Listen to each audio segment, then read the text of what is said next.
जय Hind everyone, welcome again to our channel warriors classes. तो दोस्तों, आज की इस वीडियो में हम लोग नया कुछ करने वाले हैं। यानी कि आज की इस वीडियो में हम लोग इंग्लिश नहीं पढ़ेंगे, हम लोग इस वीडियो में एक फिजिक्स का चैप्टर पढ़ने वाले हैं जो कि है लॉजिक गेट्स। और इसको हम लोग क्यों पढ़ रहे हैं, इसका कारण है कि आपका जो है कोस्ट गार्ड का एग्जाम आने वाला है और उसको ध्यान में रखते हुए हमने कुछ चैप्टर्स चूज किए हैं। हालांकि हम इस वीडियो में यानी कि इस क्लासेस में हम आपको पूरा फिजिक्स नहीं पढ़ा पाएंगे, लेकिन जो जो चैप्टर इंपॉर्टेंट है यानी कि जिससे हर साल एक क्वेश्चन पूछा जाता है, उन चैप्टर्स को हम जरूर कोशिश करेंगे कि उन्हें कंप्लीट करवा दें। तो इस वीडियो में हम लोग लॉजिक गेट्स के बारे में जानेंगे और लॉजिक गेट्स क्या होता है, ये कितने टाइप्स के होते हैं, या लॉजिक गेट्स के हमारे डेली लाइफ में क्या यूजेस होते हैं और किस तरह के सवाल आपके इंडियन कोस्ट गार्ड के एग्जाम में पूछे जाते हैं। ओके, सो सबसे पहले पॉइंट नंबर 1 है कि हम लोग लॉजिक गेट्स डेली लाइफ में कैसे यूज करते हैं। तो देखिए, आप सभी जानते हैं कि गेट यानी कि दरवाजा होता है और द्वार जिसको हम लोग कहते हैं। तो दरवाजे का यूज हम लोग घर में करते हैं। और अगर आपको कहा जाए कि आप दरवाजे को खोलिए अपने घर का, तो उसके लिए आपको बल लगाने की जरूरत पड़ेगी। यानी कि आप जब बल लगाएंगे, उस दरवाजे के हैंडल को पकड़ करके जब आप खींचेंगे तभी वो दरवाजा खुलेगा।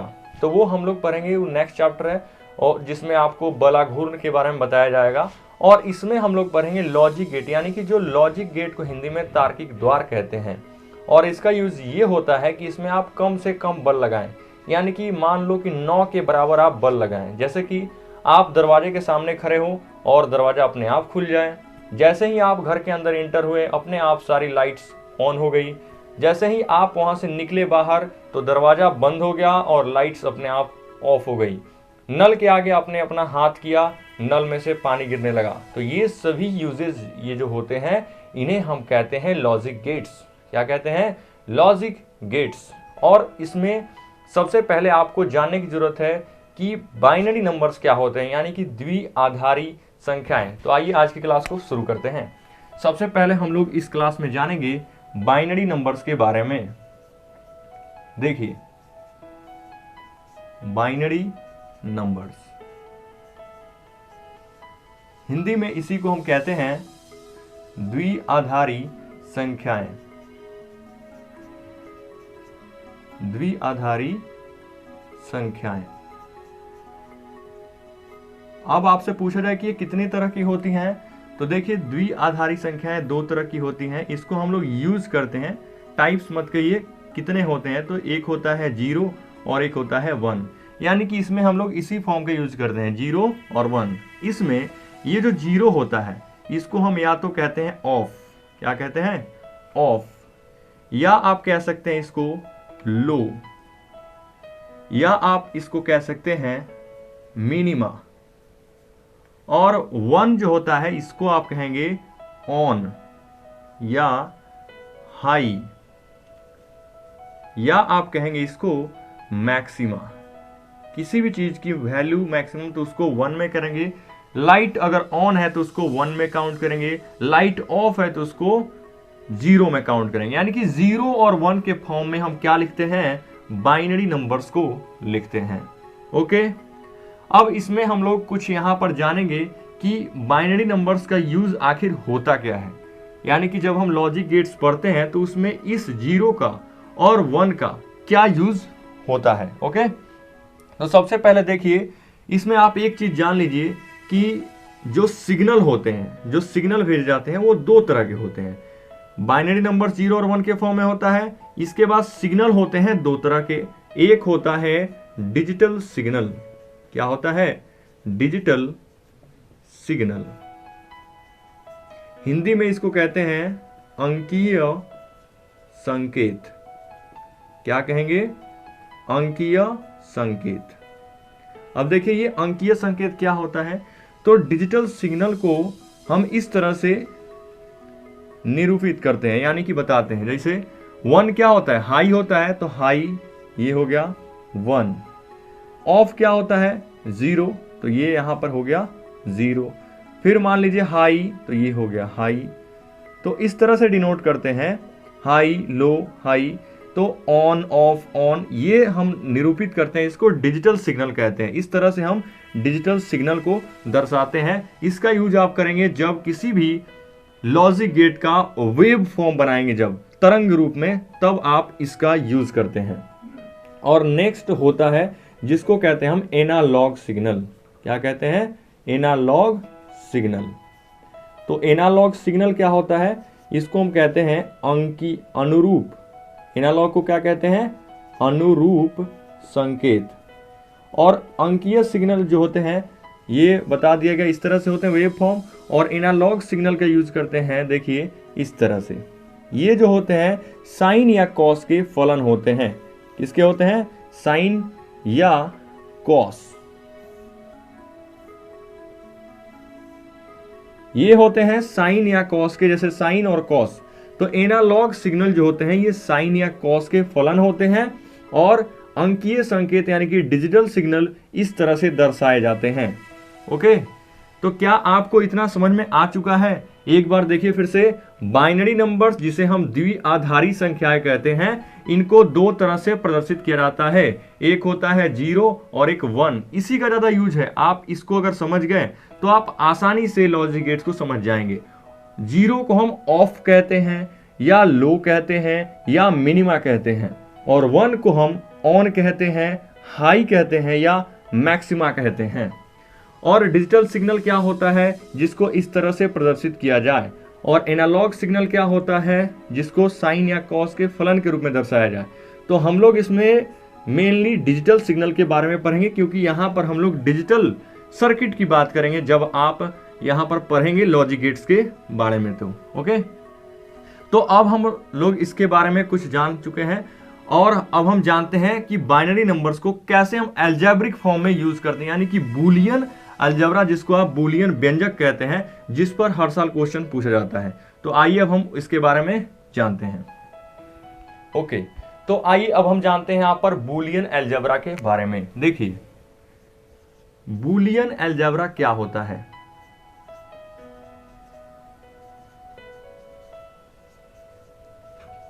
इसको हम कहेंगे बूलियन व्यंजक। तो बूलियन अलजेब्रा क्या होता है? जैसे आप अलजेब्रा पढ़ते हैं, जो सिंपल मैथ होता है, जिसमें हम लोग 1 + 1 = 2 लिखते हैं, 1 + 0 = 1 लिखते हैं, 2 + 2 = 4 लिखते हैं, या मल्टीप्लाई करते हैं 2 × 3 = 6, इस तरह से। तो वो यहां पर नहीं है, यहां पर है बूलियन अलजेब्रा। तो ये कैसे होता है? देखिए इसमें 3 फॉर्म में हम इसको डिवाइड करेंगे। एक जो पहला होगा इसको कहेंगे एडिंग, दूसरा होगा मल्टीप्लाई, और तीसरा होगा यहां पर इनवर्ट। तो एडिंग में जोड़ेंगे, मल्टीप्लाई करेंगे, इनवर्ट क्या करेगा? चेंज करेगा सिर्फ। तो देखो एडिंग में क्या क्या हम बाइनरी नंबर्स में हमने पढ़ा कि या तो वो 0 होगा और नहीं तो 1 होगा। तो एडिंग में लेते हैं हम यहां पर, मान लीजिए a + b, तो इसका प्रोडक्ट क्या होता है? y होगा। मल्टीप्लाई को हम यहां पर बूलियन अलजेब्रा में a.b लिखते हैं, जिसका आउटकम y होगा। और इनवर्ट में यहां पर हम लिखते हैं a = a⁻। क्या होता है? a⁻। तो यहां पर आप y = a⁻ भी लिख सकते हैं। तो a के बदले हमने यहां पर कोई एक इनपुट लिया, मान लीजिए 0 लिया, यानी कि ऑफ, प्लस b यानी कि ऑन लिया 1। यही दो बाइनरी नंबर होते हैं। या 0 + 0 लेते हैं, दोनों के 0। तो 0 + 0 क्या होता है? 0 होगा। 0 + 1 क्या होगा? 1 होगा। 1 + 0 क्या हो जाएगा? 1। 1 + 1 क्या होगा? 2 नहीं, 1 होगा। ये है बूलियन अलजेब्रा। इसमें 1 + 1 = 1 होता है, क्योंकि आप किसी भी चीज को हाई प्लस हाई, तो क्या निकलेगा? हाई ही आएगा। ऐसा नहीं ना कि डबल हाई आएगा, डबल हाई कभी नहीं आएगा। ऑफ प्लस ऑफ, ऑफ आएगा। ऑफ प्लस ऑन यहां पर आएगा ऑन, इस तरह से याद रखिए। ऑन प्लस ऑफ ऑन आएगा, और हाई या ऑन प्लस ऑन ऑन आएगा, या हाई प्लस हाई हाई आएगा। डबल हाई कभी नहीं आएगा। और a.b देखिए, फिर से हमने 0.0, तो 0.0 0, 0.1 क्या आ जाएगा? 0, 1.0 ये आ जाएगा 0, 1.1 यहां पर आएगा 1। देख रहे हैं a dot B equal to Y और a plus B equal to Y, ये एडिंग और ये है मल्टीप्लाई। इन्वर्ट क्या करता है, जीरो यहां पर, तो यहां पर जीरो का बार लिखेंगे, बार आ रहा है तो 1, 1 का बार इक्वल टू 0, यानी कि ऑफ को ये ऑन कर देगा और ऑन को ऑफ कर देगा। इसका काम क्या है, इन्वर्ट का बदलना, यानी कि ऑफ को ऑन, ऑन को ऑफ, मैक्सिमा को मिनिमा, मिनिमा को मैक्सिमा। एक और चीज याद रखिए, अगर इसी पर डबल बार आ जाए तो क्या बन जाता है, ये ए बन जाता है, यानी कि 0 पर डबल बार तो क्या आ जाएगा, 0 आ जाएगा, 1 पर डबल बार तो ये 1 आ जाएगा। इसको बस इतना याद रखिए, ये इंपॉर्टेंट है। Double bar equal to same आ जाता है, और a plus B equal to Y, ये याद रखिए 0 प्लस 0 0 होता है, और 1 प्लस 1 क्या होता है, 1 होता है। 1 प्लस 0 1 होता है, 0 प्लस 1 1 होता है। और डॉट में देखिए 0 डॉट 0 0, 0 डॉट 1 0 होता है, 1 डॉट 0 0 और 1 डॉट 1 1 होता है। ओके, तो अब कुछ इसी में कुछ इंपॉर्टेंट फैक्ट्स होते हैं, उसको भी देख लीजिए ताकि आप आसानी से अगले जो टॉपिक्स हैं उसको समझ पाएं। तो देखिए यहां पर अब हम कुछ अलग तरीके से इसको ऐड करेंगे। जैसे आपने यहां पर सिंपल ऐड किया है, लेकिन अगर यहां पर आपको दिया जाए, जैसे देखिए अगर यहीं पर a प्लस बी का बार दिया जाए और y दिया जाए, तो देखिए इसमें प्लस है उसके बाद बार है, तो पहले आप अगर दोनों पर सेम एक ही बार लगा है तो पहले जोड़ेंगे और फिर उसका बार निकालेंगे। पहले जोड़ेंगे फिर बार, बार मतलब उसको इन्वर्ट करेंगे।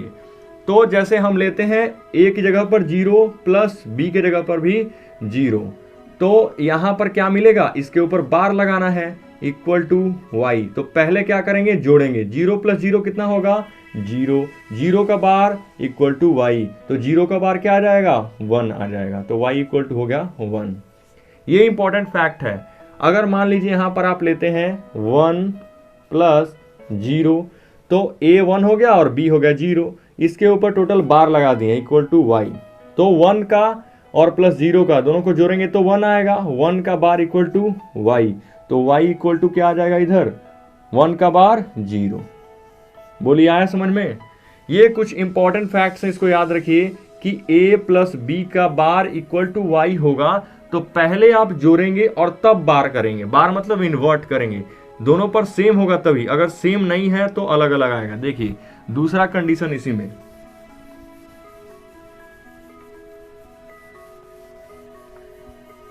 दूसरा कंडीशन क्या है, देखिए अगर मैंने लिखा यहीं पर a का बार प्लस b का बार, तो a का बार प्लस b का बार इक्वल टू y है, तो इसमें देखिए एक ही बार दोनों पर बार नहीं है, अलग अलग बार है। तो पहले a का बार करेंगे, फिर b का बार करेंगे और बार करने के बाद तब जोड़ेंगे। जैसे a की जगह पर मैंने 0 लिया तो 0 का बार, प्लस b की जगह पर मैंने 1 लिया तो 1 का बार इक्वल टू y।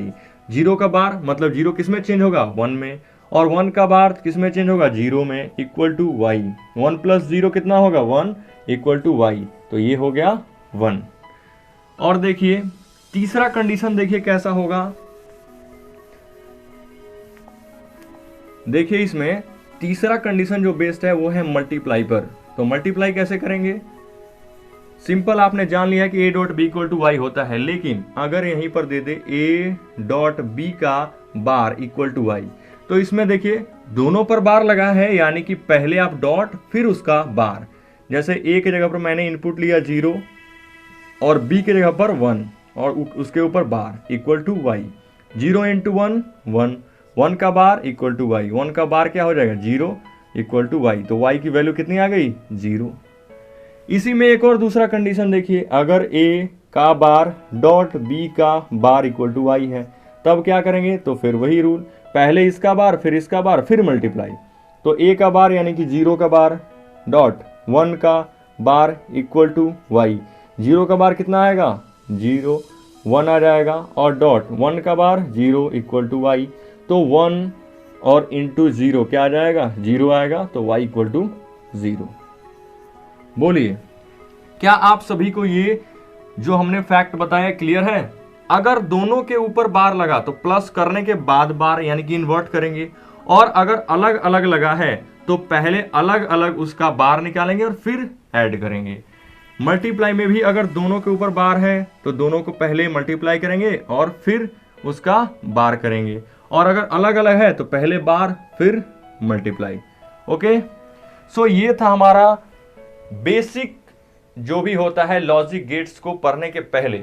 और आपको अगर ये बेसिक समझ में आ जाता है तो आसानी से आप लॉजिक गेट्स के बारे में जान जाएंगे। तो आइए अब हम शुरू करते हैं लॉजिक गेट्स के टाइप्स के बारे में कि कितने प्रकार के ये होते हैं। ओके, तो अब हम लोग देखते हैं इसमें गेट्स के टाइप, यानी कि लॉजिक गेट्स कितने तरह के होते हैं। तो देखिए इस तरह से हम इसको डिवाइड करेंगे, लॉजिक गेट। सबसे पहले इनको हम पार्ट्स में डिवाइड करेंगे 3। पहला पार्ट जो होगा इसको हम कहेंगे बेसिक गेट। क्या कहेंगे? बेसिक गेट, या हिंदी में आप कहेंगे इसको सामान्य द्वार। दूसरा जो होगा इसे हम कहेंगे यूनिवर्सल गेट। यूनिवर्सल गेट जिसको आप कहेंगे सार्वत्रिक द्वार। अब इसको सार्वत्रिक द्वार क्यों कहते हैं अभी हम आपको बताएंगे। तीसरा जो होता है इसे हम कहते हैं एक्सक्लूसिव गेट। एक्सक्लूसिव गेट जिसको हम कहेंगे व्यापक द्वार। और इसमें भी ये जो बेसिक गेट होता है ये 3 प्रकार के होते हैं, जिसमें पहला होता है नॉट गेट, दूसरा होता है एंड गेट, तीसरा होता है और गेट। ये 3 तरह के होते हैं बेसिक लॉजिक गेट। और सार्वत्रिक द्वार जो होता है ये 2 तरह का होता है। 3 हुए तो इसको हम चौथा डाल देते हैं। सार्वत्रिक द्वार 2 तरह के होते हैं, एक होता है नैंड गेट और एक होता है नॉर गेट। और जो व्यापक द्वार एक्सक्लूसिव गेट होता है ये भी 2 तरह का होता है, इसको हम 6 डाल देते हैं और 7, एक्स और एक्स नॉर। तो इतने टाइप के टोटल लॉजिक गेट्स होते हैं। कितने टाइप्स के? 3, basic gate, universal gate, exclusive gate. तो इसी पर सिंपल आपसे क्वेश्चन पूछा जा चुका है कि गेट कितने तरह के होते हैं। और इसके अलावा आपसे पूछा भी जा चुका है कि सार्वत्रिक द्वार कौन कौन होते हैं या सामान्य द्वार कौन कौन होते हैं। तो ऐसा भी क्वेश्चन आपके एग्जाम में पूछा जा सकता है। तो बहुत ध्यान से याद रखिएगा, बेसिक गेट 3 तरह के होते हैं, नॉट गेट, एंड गेट और गेट। यूनिवर्सल, इसको हम यूनिवर्सल इसलिए कहते हैं कि हम नैंड गेट और नैंड गेट को जोड़ करके या 2 अलग अलग गेट्स को नैंड गेट को जोड़ करके हम इससे नॉट गेट, एंड गेट या और गेट बना सकते हैं। नॉर गेट को भी जोड़ करके हम और गेट, एंड गेट या नॉट गेट बना सकते हैं। तो इसलिए हम इसे यूनिवर्सल गेट कहते हैं। ये 2 तरह के होते हैं, नैंड गेट और नॉर गेट। तो ऐसा क्वेश्चन आपके एग्जाम में पूछा गया था कि सार्वत्रिक द्वार यूनिवर्सल गेट कितने तरह के होते हैं। तो 2 तरह के होते हैं, नैंड गेट और नॉर गेट। सामान्य द्वार कितने तरह के होते हैं? 3, नॉट गेट, एंड गेट और गेट। तीसरा एक्सक्लूसिव गेट, व्यापक द्वार, एक्स और एक्स नॉर। सो दोस्तों आज हम आपको इतना ही बना पाएंगे, क्योंकि अगर हम ज़्यादा अगर इसमें करें इस वीडियो में तो वीडियो बहुत ज़्यादा लंबा हो जाएगा। तो दोस्तों अगर आपको आज की क्लास समझ में आई हो तो वीडियो को जरूर से लाइक कीजिएगा। और इस वीडियो का टारगेट हम रखते हैं 10 लाइक्स, ज़्यादा नहीं है, सिर्फ 10 लाइक्स। अगर आप इस वीडियो पर 10 लाइक्स कंप्लीट कर देते हैं तो हम आपके लिए फिजिक्स का नेक्स्ट वीडियो इसी चैप्टर का जरूर लेकर के आएंगे। सो दोस्तों मिलते हैं जल्द ही नेक्स्ट वीडियो में, और ज़्यादा से ज़्यादा वीडियो को शेयर कीजिए और हमारा सपोर्ट कीजिए। जय हिंद।